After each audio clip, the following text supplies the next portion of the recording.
রাজধানী ঢাকা ও আশেপাশের জেলায় আইন শৃঙ্খলা পরিস্থিতি স্বাভাবিক রাখতে মোতায়েন করা হয়েছে 14 প্লাটুন বর্ডার গার্ড। বাংলাদেশ নিষিদ্ধ ঘোষিত আওয়ামী লীগের আগামী 13 নভেম্বরের লকডাউন কর্মসূচিকে কেন্দ্র করে সম্ভাব্য অপতৎপরতা রোধ ও জননিরাপত্তা নিশ্চিতে এই ব্যবস্থা নেওয়া হয়েছে।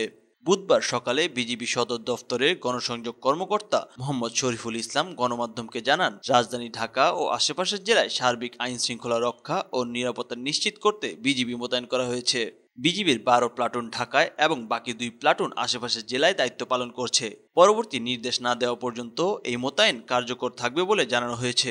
নিষিদ্ধ আওয়ামী লীগ 13 নভেম্বর বৃহস্পতিবার ঢাকায় লকডাউন কর্মসূচি ঘোষণা দেওয়ার পর থেকে রাজধানী ও পার্শ্ববর্তী এলাকায় ককটেল বিস্ফোরণ, যানবাহনে অগ্নিসংযোগ সহ নানা সহিংস ঘটনার আশঙ্কা তৈরি হয়েছে। পরিস্থিতি মোকাবেলায় বিজিবির পাশাপাশি পুলিশ ও র্যাবের টহল জোরদার করা হয়েছে।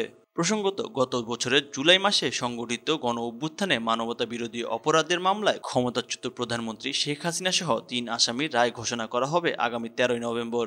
এ রায়কে কেন্দ্র করে রাজধানী জুড়ে উত্তেজনা বিরাজ করছে। নিরাপত্তা বিশ্লেষকরা বলছেন, সাম্প্রতিক সহিংস ঘটনার প্রেক্ষাপটে বিজিবি মোতায়েন একটি সতর্কতামূলক পদক্ষেপ, যা সাধারণ নাগরিকদের নিরাপত্তা নিশ্চিত করতে সহায়ক ভূমিকা রাখবে।